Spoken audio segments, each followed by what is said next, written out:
Damos la bienvenida a la fiscal general del Estado, Diana Salazar. Señora fiscal, buenos días, bienvenida a nuestro programa. Buenos días, Janet, muchísimas gracias por la invitación.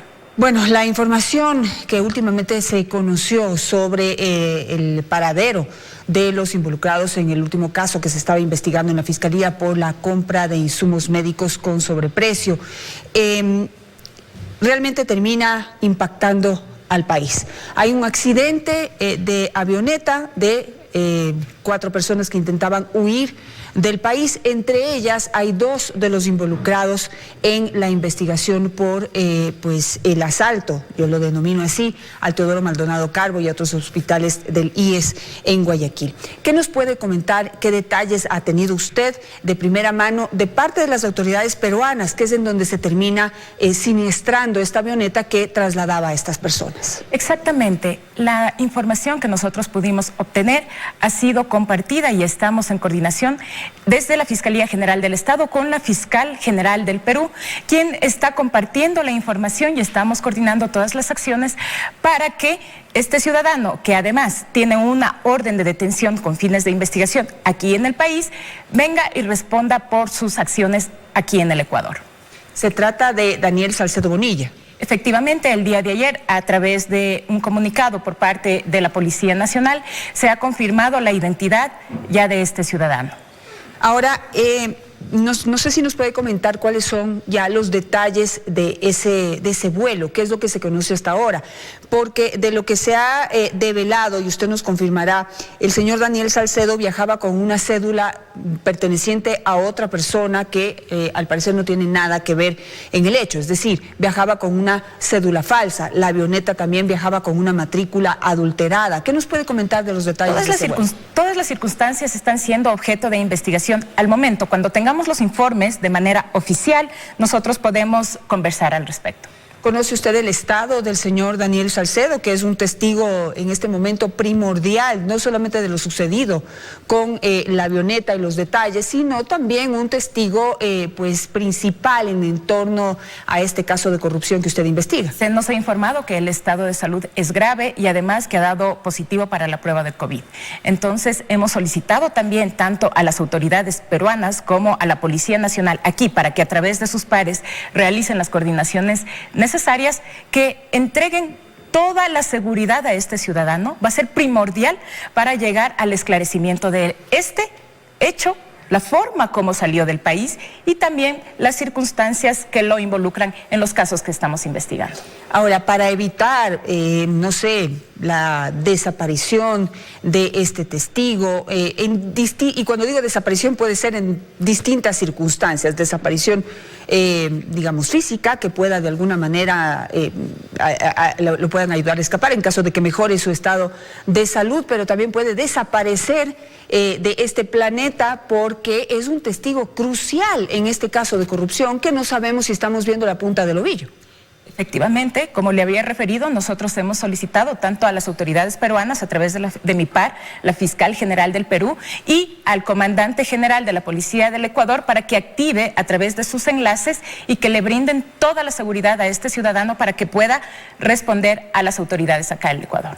En esa colaboración, ¿usted envía funcionarios de la Fiscalía al Perú para que puedan recibir información de primera mano? ¿Cómo funciona esa colaboración? En este momento estamos vía telefónica, vía chat, con la señora Fiscal General del Perú, con la Fiscal Ábalos, y ella nos está entregando toda la colaboración y la información, estamos intercambiando y tenemos también, ella ha reiterado la voluntad de colaborar y cooperar con la Fiscalía ecuatoriana. El señor Salcedo permanecerá en la ciudad de Tumbes, en donde está en este momento, o por su estado de salud podría ser trasladado a Lima. Esos son temas que estamos ahora coordinando y que por cuestiones también de seguridad no podemos revelar. Cuéntenos un poco cómo estaba esa investigación, en qué estado estaba en este momento, qué provocó el intento de huida de estas personas. Efectivamente, cuando la Fiscalía General del Estado realizó varios allanamientos y ejecutó las órdenes de detención, entre esas la que pesaba en contra del ciudadano Salcedo, él logró huir. se encontraba en calidad de prófugo, la policía tenía la obligación de desplegar todas las acciones para que él pueda ser detenido, y ahora tenemos esta noticia. Sin embargo, el proceso avanza, que es un proceso por peculado y que tiene relación con la adquisición fraudulenta e ilegal que han realizado de los insumos médicos en esta entidad hospitalaria. Asimismo, están otras personas ya privadas de la libertad, entre ellas la directora y otros ciudadanos. Existe también, y aquí es un tema súper importante, una orden de detención en contra de los proveedores, porque nosotros nos estamos fijando exclusivamente en la acción del funcionario público, pero olvidamos la responsabilidad que tienen aquellos proveedores que, aprovechándose de la emergencia, inflan los precios y tratan de beneficiarse.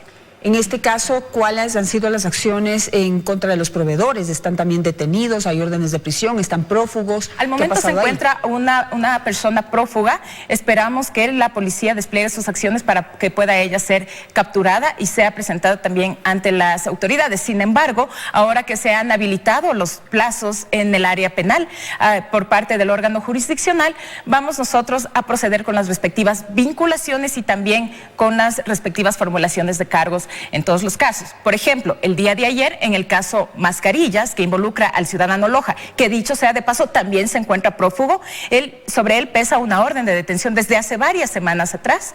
Hemos solicitado a la unidad judicial que señale día y hora para formular cargos. En el caso de los proveedores, se trata de aquellos proveedores que ni siquiera tienen nada que ver con la provisión de medicamentos o insumos médicos en su historial, es decir, se trata de proveedores que venden cualquier otra cosa, su RUC pertenece a cualquier otra cosa diferente a la provisión de insumos médicos. Efectivamente, ese es uno de los elementos que ayudan a sustentar la acusación de la Fiscalía. Personas que tenían como objeto social la realización de cierta actividad económica y resulta que ahora, a raíz de la emergencia, se convierten en proveedores del Estado o de estos insumos médicos. Este ciudadano Loja es el cabecilla de la organización, es uno de los mayores proveedores de insumos médicos para este grupo en el que está relacionado Daniel Salcedo. ¿Cuál es la situación? En realidad tenemos que dividir en dos. El tema del señor Daniel Salcedo corresponde al caso en la ciudad de Guayaquil. El ciudadano Loja es el expresidente del IES y que se encuentra en calidad de prófugo por el caso de las mascarillas. Más o menos, si tenemos un poquito de memoria, con este tema del sobreprecio en las mascarillas es que arrancó toda esta información sobre el abuso que se estaría realizando en las adquisiciones durante esta etapa de emergencia.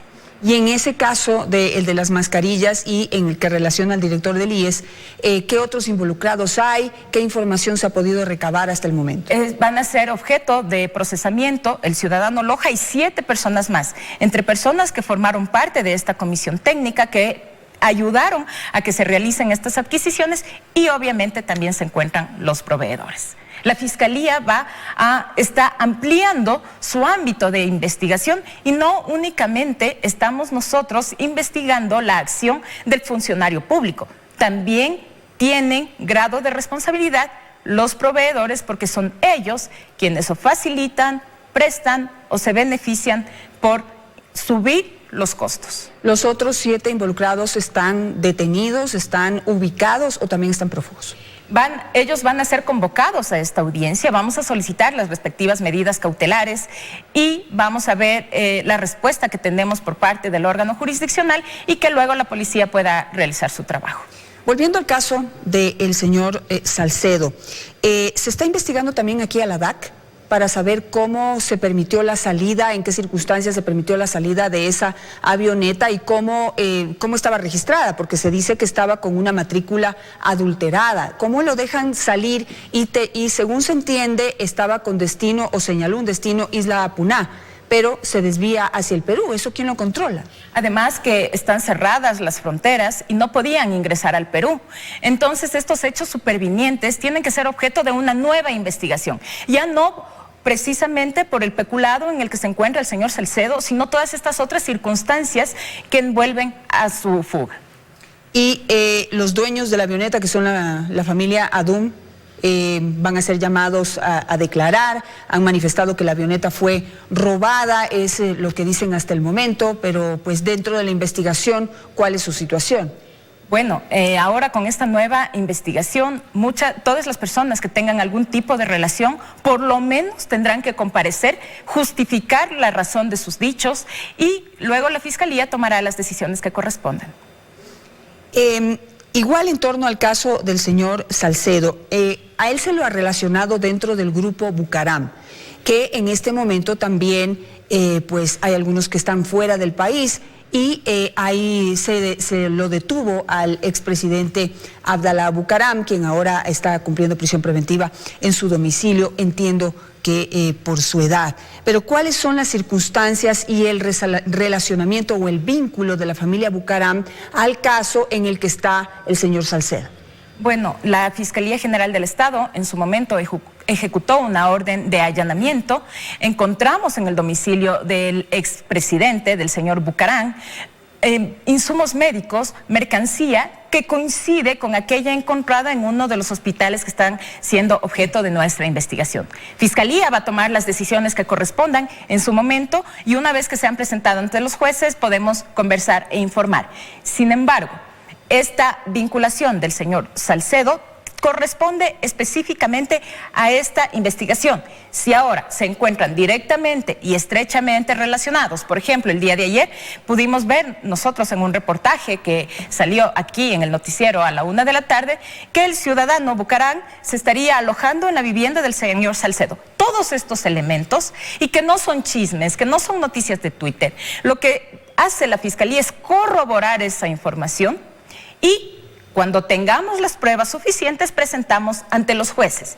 Y también yo quisiera tocar el tema del señor Bucaram, que mucho se está tejiendo y se trata de sostener que la Fiscalía está permitiendo la impunidad porque solicitó la medida de arresto domiciliario para el ciudadano Bucaram.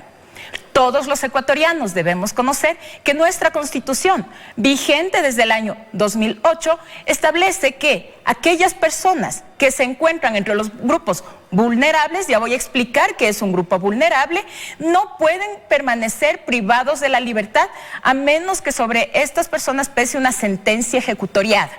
Entonces, ¿quiénes forman parte de estos grupos vulnerables?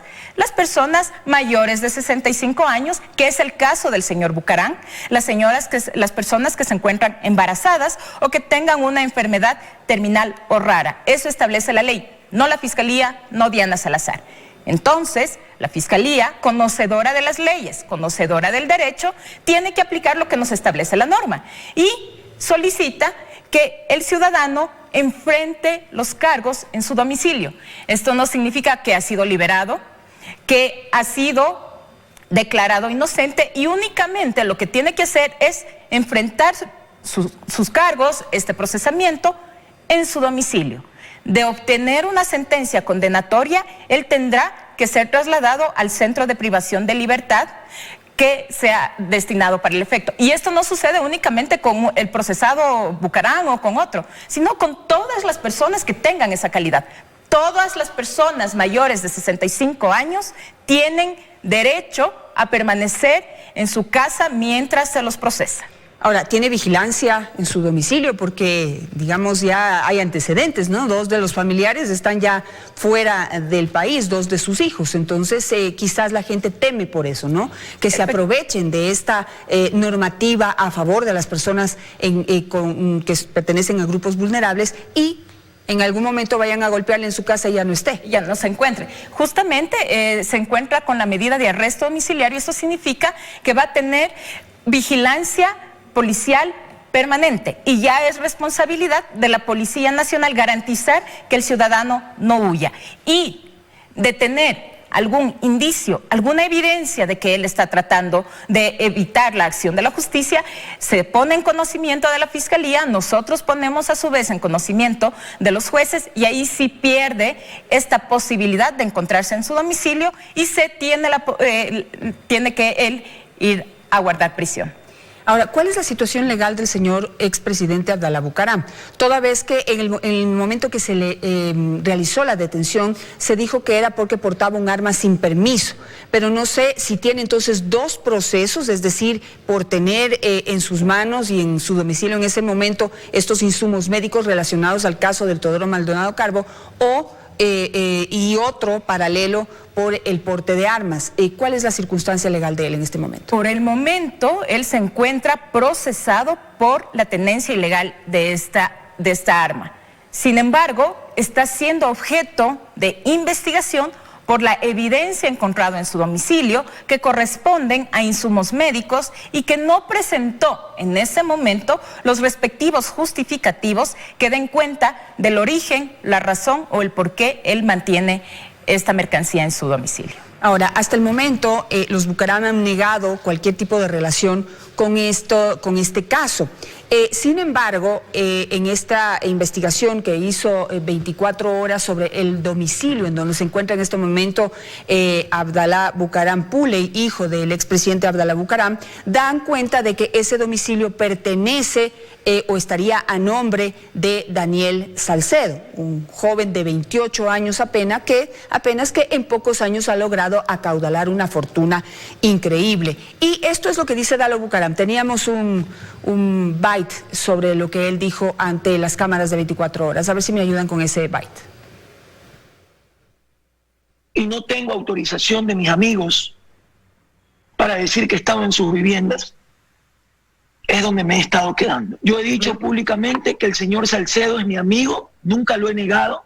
He dicho que es un empresario, que lo he conocido como un hombre honesto, que me ha respaldado en mi campaña 2017 y que pienso que está siendo perseguido sencillamente por tener amistad conmigo.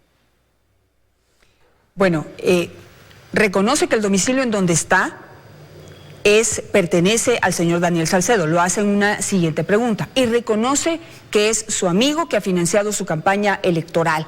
Eso la Fiscalía lo podría tomar como un vínculo directo entre el señor Salcedo, principal involucrado en el caso de los insumos médicos, con la familia Bucaram. Es un indicio nada más. Nosotros tenemos que ejecutar otro tipo de acciones y diligencias para obtener pruebas que luego tengan la posibilidad de ser valorada en los tribunales. Esas investigaciones se están dando. ¿Cuál es el proceder de la Fiscalía con el caso del señor Abdalá Bucaram Puley, que está fuera del país? Eso causa frustración, señora fiscal, porque parece que todo va a quedar en impunidad, por lo que dicen abiertamente estas personas sobre sus relaciones con los corruptos y sobre lo que la Fiscalía pueda hacer sobre, digamos, de lo que se puede hacer en otro país. La Fiscalía ha dado muestras, en primer lugar, de que la reserva es fundamental para tener éxito en los casos.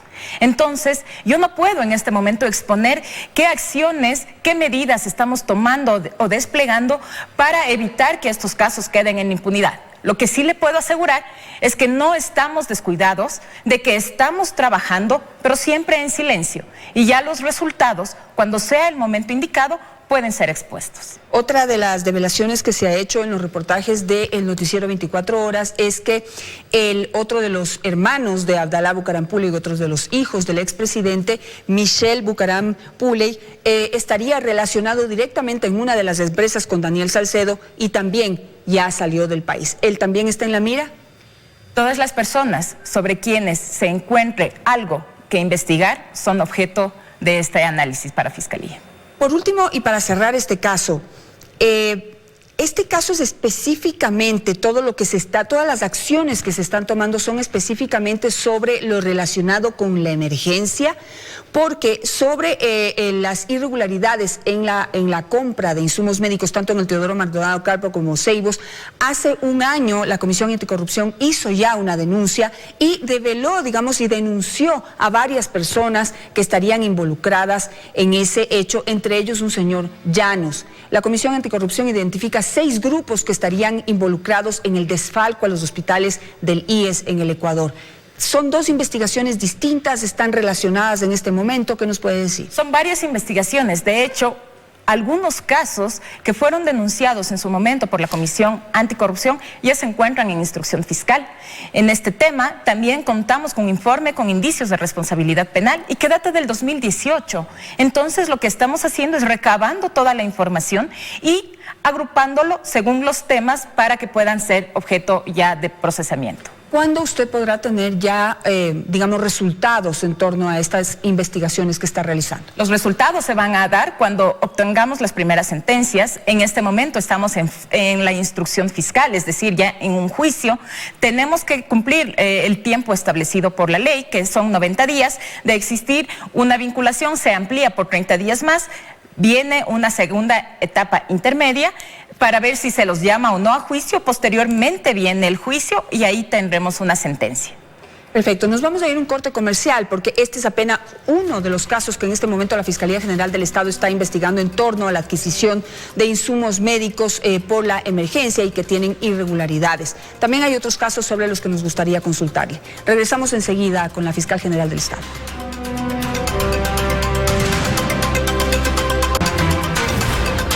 A esta hora de la mañana continuamos la entrevista con Diana Salazar, fiscal general del Estado. Señora fiscal, terminamos el caso de Daniel Salcedo y la relación que tiene o supuesta relación que tiene con los Bucaram y otros actores. Pero hay otros casos que realmente han causado asombro en el país. Quisiera ir con la situación del prefecto de la provincia del Guayas, Carlos Luis Morales, y el caso detectado allí, también con la compra de insumos médicos. ¿En qué circunstancias está ese caso en este momento? Ese caso, al igual que el otro del Hospital de los Ceibos, se encuentra en instrucción fiscal.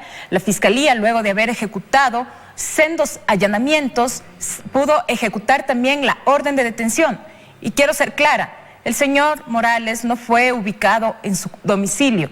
Los teléfonos celulares fueron dejados y abandonados en la prefectura la noche antes del operativo. Dadas las circunstancias y diligencias relacionadas con la Policía Nacional, es que él fue objeto y se pudo dar con el paradero del señor Morales. Fue presentado en la respectiva audiencia de formulación de cargos que la realizó la fiscal provincial del Guayas. Solicitamos de manera fundamentada la medida de prisión preventiva, sin embargo, él obtuvo medidas alternativas.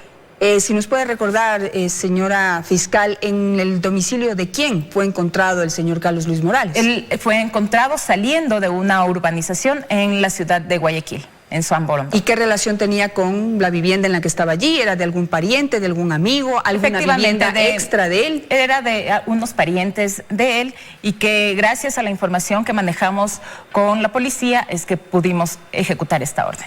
¿Otros detenidos o otros relacionados en este caso corresponden a familiares del prefecto? Que están bajo investigación.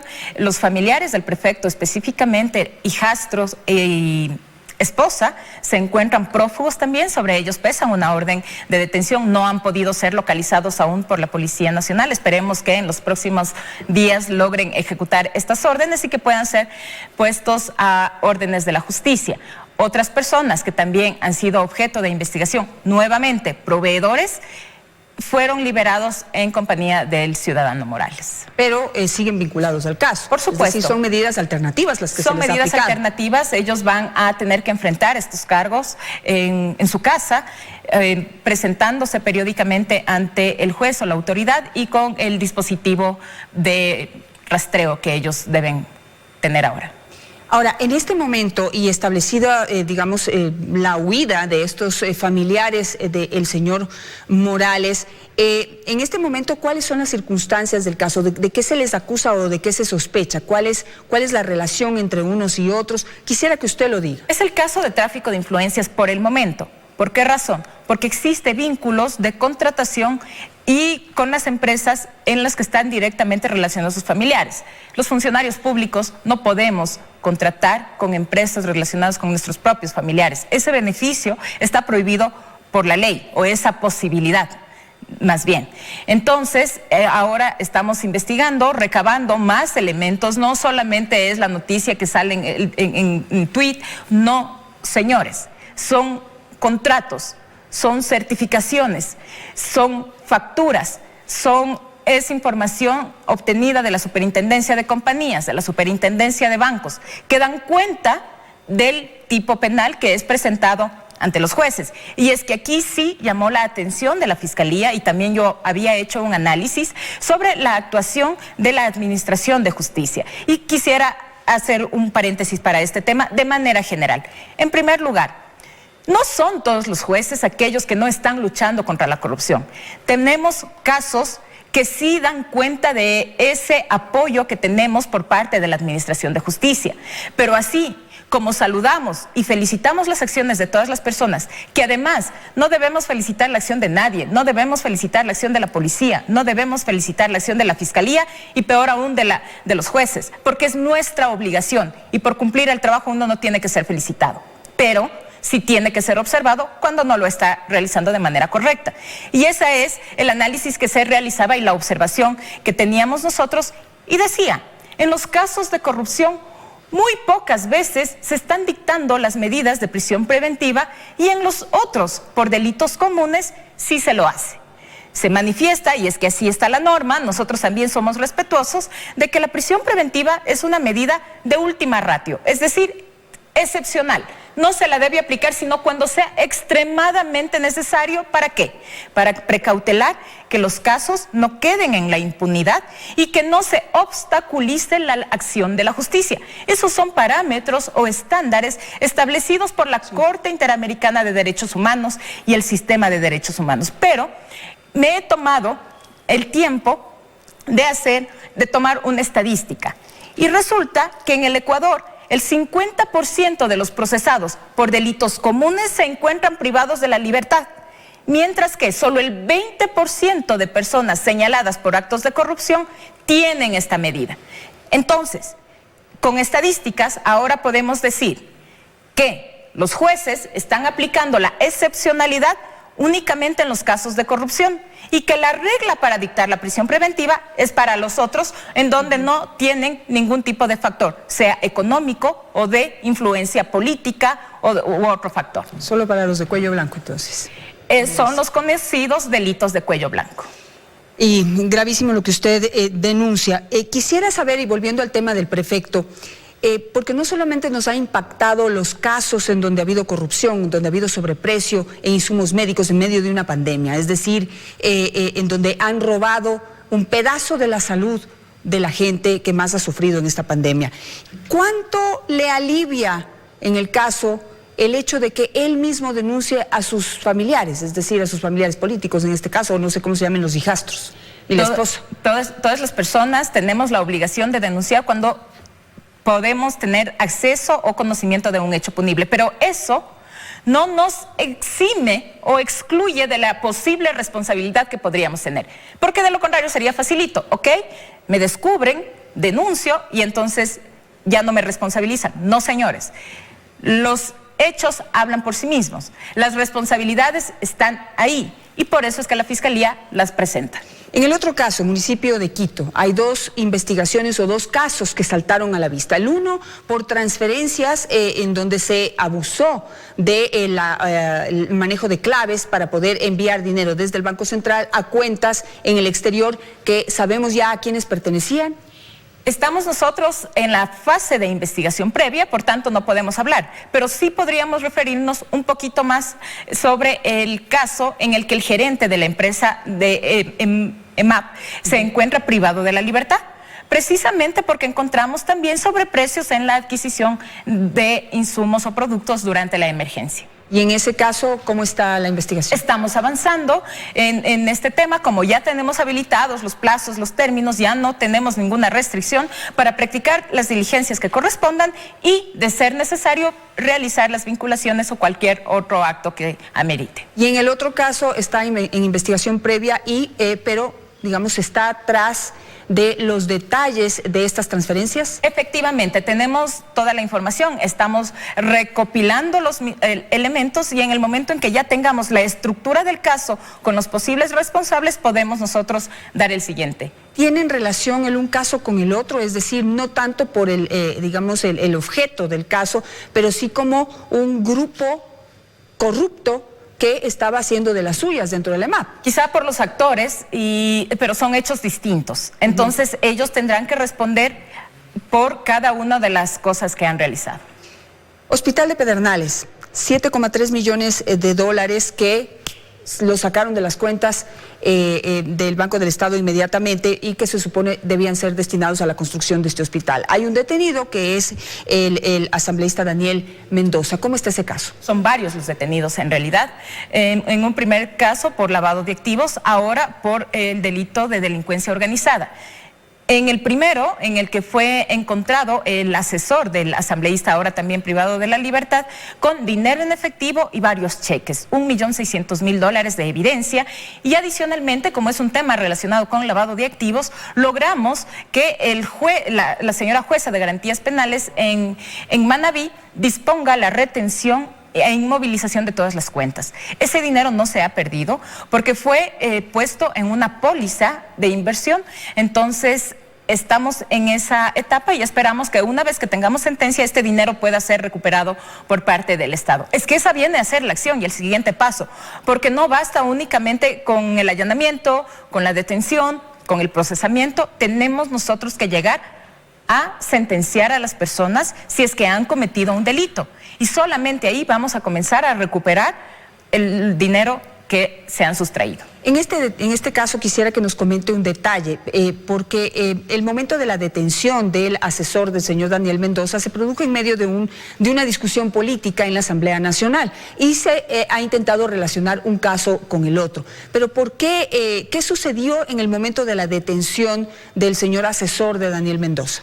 Le puedo contar que fue una fatal coincidencia. Nosotros veníamos realizando seguimientos, haciendo uso de técnicas especiales de investigación, en este caso interceptación telefónica, y puedo conversar ahora porque ya está en instrucción fiscal. Fueron 2 meses de investigación en el que nosotros escuchábamos las intenciones que tenían estos ciudadanos de cambiar los cheques en Banecuador. Todos los días iban a ir a la entidad y teníamos la estrategia de que en el momento en que ellos concurran al banco, ahí arrancaba el operativo. Resulta que durante 2 semanas dijeron, mañana voy, todos los equipos desplegados, listos para hacer, y precisamente ese día concurrieron a la entidad. La Fiscalía es totalmente ajena a los momentos políticos, separación total. Realmente no le interesa mucho si está en la votación o si se le va a caer la ley o no tienen quien la presente. No le interesa. A la Fiscalía le interesa buscar los hechos y que los responsables puedan ser sancionados. Nada más. Que no me vengan a decir que cuidado con la ley que se le cae, que no van a tener el veto o que me van a hacer el juicio político. Ya he dado muestras de que somos totalmente independientes y que no nos van a unir por más que quieran, con las acciones políticas que tenga que desplegar para sacar a las actividades del país. Ahora, ¿el dinero cobrado corresponde a la coima que habrían estado recibiendo?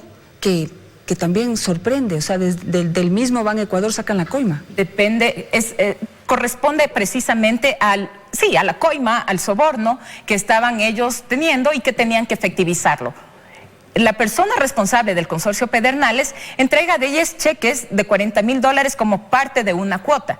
En este caso, así como en otros, también tenemos registros contables en los que se indica cuota asambleísta 360.000 dólares, cuota director del SECOP, cuota Tamayo 320.000 dólares. Así iban registrando poco a poco según los movimientos que estaban haciendo. Y esto se relaciona con las llamadas telefónicas a las que teníamos acceso, con los chats de teléfonos que dan cuenta de todo el reparto que estaban realizando. Una última pregunta por tiempo, aunque se me quedan varias, pero creo que esta es importante. Detrás de todo esto, digamos, detrás del hospital de Pedernales hay una denuncia en el sentido de que varios hospitales habrían sido entregados a varios asambleístas, es decir, que fueron entregados como una cuota política. ¿Eso está siendo investigado? ¿Quién entregó los hospitales a los políticos? Como le decía, los temas políticos son absolutamente ajenos de la Fiscalía, pero si las personas que acuerdan y que dan la posibilidad de que los sobornos lleguen a ciertos funcionarios, también tienen grado de responsabilidad. Aquí nadie está sobre la ley. Me quedo con eso. Gracias, fiscal, por estar esta mañana con nosotros. Aquí también terminan los desayunos de 24 horas. Nos vemos el día de mañana con más entrevistas. Que tengan un buen día.